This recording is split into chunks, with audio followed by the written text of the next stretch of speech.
Alright guys, this is gonna be part 2 for making the lid for the box.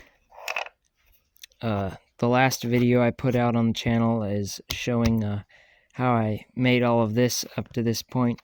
I made all the tiles, I made the grooves, and I also have a video up on making the box that it goes to with the inlaid dovetails. So if you want to see how I made all this, go to my channel, and I have the other videos up right now on it. So starting off, as you can see, this is all held together with blue tape because I could not glue it yet. I had to test fit everything first. So you can see all the joints are held tight with blue tape, and it's all coming out the right sizing. So now what I have to do is take all of these tiles out, and I have to mark which side goes up and mark the number of each one of these so I know the way to put them back, because they all fit good the way they are. And if I switch this tile out for this one, it may not slide as good because it works pretty good right now. But I am going to try and possibly flip a couple of these if I can, because there are some chips in the tiles. Some of the tiles, which wenge is very chippy, so that's why that happened. But I'm going to try and put some of that to the bottom if I can. But anyway, I'm going to start taking these apart and numbering them as I take them out.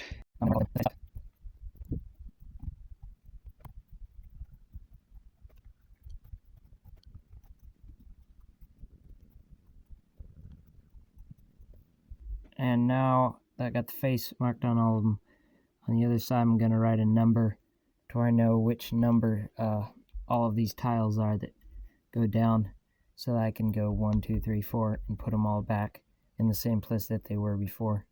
And I'm going to be just sticking them on this tape kind of in a row how they go, to where I don't have them all mixed up in a box.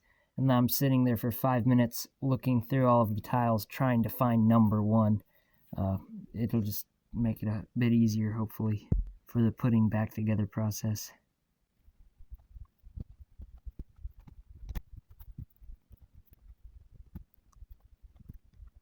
Alright, I've got every piece numbered and wrapped up in the tape, and then the tape tells what number it is. This number 1 to 18, and so on and so forth to all 48 tiles. Now for the base of the puzzle, I've got this part marked out. That is going to be a space that I'm going to have to cut out to where this tile here is going to slide in and out of here. Well, it gets a latch on it that comes out the bottom connected to this tile. So I got the notch cut out in the floor. This is the, I'll call it the master tile, because it's the one with the latch. So the master tile sits here, and then I've kind of got a crude drawing on this, how that'll look. So that'll be connected to the tile. That'll be cut out, and that'll slide in and out of the notch in the drawer.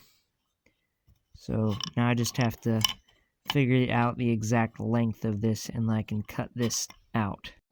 And here's what I come up with. I cut it on a scroll saw. So this will go into the master tile, just like this, come in and out as the latch. So now I've got to, I'm going to try and use a scalpel and maybe a little bitty chisel or something and carve out a square hole, at least a 1/16 deep, that this can sit in. Got it cut out. Latch sits in there. Got a bit of wobble room in the hole, but it'll help when gluing it. It doesn't get a lot of pressure on it or anything anyway. Alright, so I've glued these 3 sides to the base, and then this end is I stopped the glue about right here, and this end does not have any glue. That way, when it dries all this, I can take this off to put all of the tiles and slide them all in. So I have this one on just to keep everything square and the way it's supposed to be when it all dries. And then after it dries a bit, I can take it all off and let it cure a bit. So I've got the square put on it several times, and it is, I think, as close to square as I can get it. So I'm going to let it dry and then come back and show you how it looks. Okay, here it is. There's the joints, fairly tight. I can fill them with the Tight Bond Dark and it'll never look like it's there, the crack. Got a bit of squeeze out on the inside, but I can clean that up. So just like this way I'll be able to put all the tiles in, and then when all the tiles are in, I can put this one on and glue it in. And I'm gonna have to be really careful when I'm gluing it in to make sure that there's not a bunch of squeeze out onto the inside that gets on the tiles, because if any glue gets on the tiles, you know, they're gonna not move, which would be really bad. Right, so I got the hole. I had to enlarge the crack a little bit more to fit the tile, because it was a bit offset from where the tile wasn't going to be centered in the crack, so I made the crack a bit wider so it's centered in the tile. And then I just coated the entire base except for the sides, because they get sanded still, and then the bottom here. But all this interior and all the grooves and tongue I sprayed with some lacquer, 3 coats to slicken it up so it's nice and slick. And I've got some Mumble Shoots shop wax, and on every one of the tiles I'm going to, on the bottom side of them, put some wax, and then also in the grooves and a bit on the tongues. I've just got to take each tile and sand all of the corners off.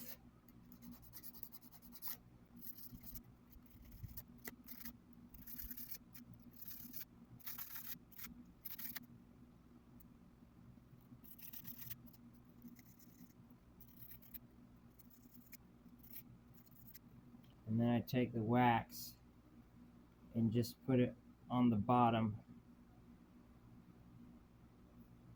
and then on all of the tongues and in the groove.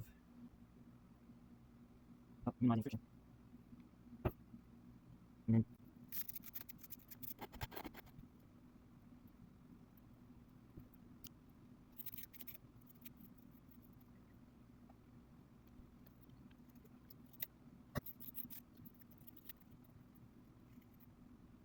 2 hours later. Alright, it's been almost 3 hours now, and this is how far I've gotten. I cut my finger with the knife, if you're wondering what that's about.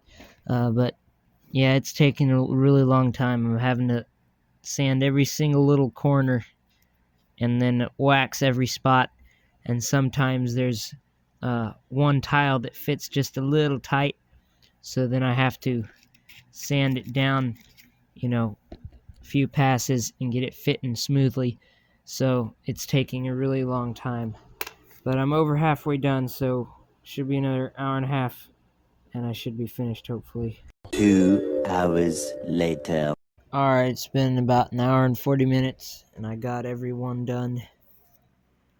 You can see it's not flat no more. It's got all them grooves like a chamfer on every one. You can see the wax. I put extra wax on the end of this because I have to glue this end on, and I want to make sure that no glue will stick to any of the tiles. And after the glue sits on there for 15-20 minutes, I'm gonna move the tiles around just to make sure that there's no glue that can harden up in there or anything. 1 hour later. Alright, so the glue's dried. This is the end that was glued. Still a little bit of glue in the crack. It's not fully cured, but it's been dried for about an hour and a half, so it was plenty dry enough to sand, so I ran it through the drum sander and got it top all flat and the back flat. So the back no longer has the floor sticking up above, but I was actually afraid that it would like sand real hard in one corner and not in the other corner, and like sand down one of my tiles or something, but it actually came out super flat. So it looks really good. I'm super happy with it because if you've been watching any other videos on the channel, you know just about everything I've done on the puzzle box I've had some sort of problem on, whether that be a big mess up that I did, or not having the right tools I needed, so I had to wait a long time to get a tool. But this came out super nice. All the tiles slide perfectly how I would want them to slide. I was afraid there was going to be like super hard to move because that's how they were when I first put it together, but I had not sanded any corners or added the beeswax. So after adding the beeswax and scuffing all the corners, it slides and works really good. Alright, so now I'm working on the box portion, getting it ready for the lid. So I've made this dowel out of the wenge. I've already drilled a centered hole in it. You can see perfectly round. I made it with this jig right here. You have a square dowel, and I cut all four corners down just a little bit with a plane to make it kind of like a hexagon, and then you run it through here and it cuts it perfect circle. I just chuck it up in the drill. I got this idea from a guy on YouTube, Rob Cosman, so go check his videos out if you want to learn exactly how to make one of these. So what I've done here, I've got a round bit in the router. I've just attached it to this piece of plywood and then clamped down a fence exactly where I wanted it. And I've got two test pieces, and this is about what your setting needs to be at. You need to have that little lip of wood on the outside, and then you want to, if you have a 1/4 inch dowel, you want to be, you know, just about a 64th less than an 1/8 of an inch deep. You don't want to be right on an 1/8 on both sides, or if your dowel, you know, if it isn't quite 100% the right size, or if it even is the right size, there's possibility that when you put this in here,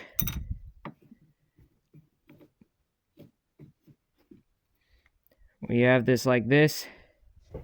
Now you see mine is I made my holes slightly less than 1/8, so you can see a gap at the back of this piece, so it's touching at the front before it is the back. But if you don't have your crack or your groove small enough on each side, then it will hit on the front of this piece before it hits on the back. And this piece here would be your lid, so that means that when you go to close your lid would be hitting this corner before it hit the front of the box. So that way, when you close the lid would be sprung, and you'd push it down, and as soon as you took your hand off, it would try to spring back up. So mine has a latch, so that wouldn't be the end of the world, but I still don't want it to do that. So that's why you do just a little bit less than an 1/8 of an inch deep with the groove bit. And the hinge is going to look like this. This is just prototype made out of maple, so the wood doesn't match up very well, but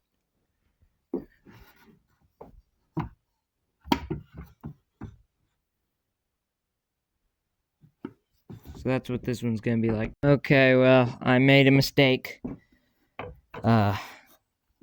You can see I've got the clamp on here. I had to glue another piece of maple inlay on because you can see I ran the groove through, but it chipped out one of the inlays on that end, so I glued it back. So tomorrow morning I'll come back, take clamp off, run that one inlay through real slow to make sure I don't break it off, and then I can glue the box up. When that's done, I can sand all the box and glue it up as square as I can, and then when it's dry, then I fit the lid to the box perfectly to where when you set it in there, it's not sticking out on any corners at all. And then when it fits good, then I take the lid and not move the router at all, and on the same setting I run the lid through this groove set, and then I can start cutting my dowel into short portions. But that's for tomorrow. The next day. Alright, so next day I fixed the blowout and I'm started gluing this up. So I've got the first end glued. Now I'm going to glue this end. Here's the grooved piece. This side was the blowout end. Alright, got the box glued up. Everything is really square. It's dang near perfect. I've got this one clamp across the top because this front here was kind of bowing out just a bit, so when I put it on, now it's perfectly square on all four corners this way, and when you measure across from corner to corner, it's exactly the same. And when you put the square all the way around it, it's perfect. I don't know if you can see that on the camera, but there's not a gap anywhere all the way around it, so it's perfectly square. Now when this dries in about an hour or so, I can get the lid and start fitting the lid to the box.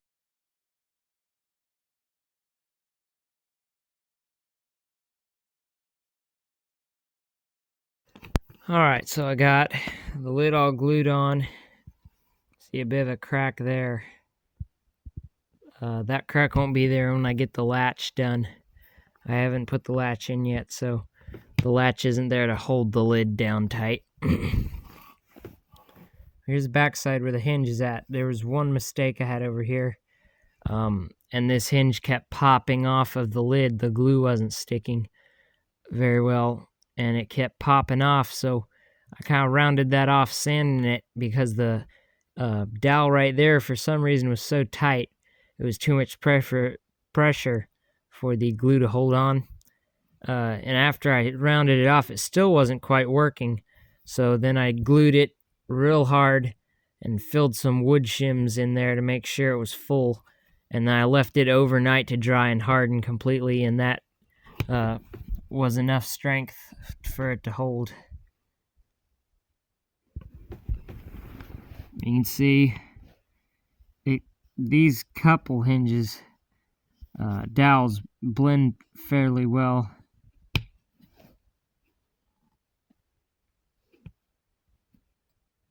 This one looks pretty dang good. It almost blends perfectly with the lid.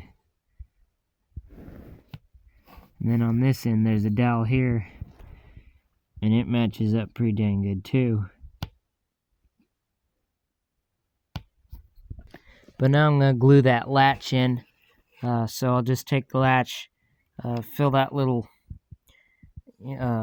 hole I made with glue, and stick the latch in with a clamp. Make sure it's clamped down kind of square, and I'll just leave it overnight to dry real good. And alright guys, you can see got the latch in. So this latch is connected to this tile here. So the lid closes, push the latch up, and the lid won't open. Then you push the tile back, and it opens, and that latch just goes into that little hole there. And got the back cleaned up a little bit where the wood hinge is.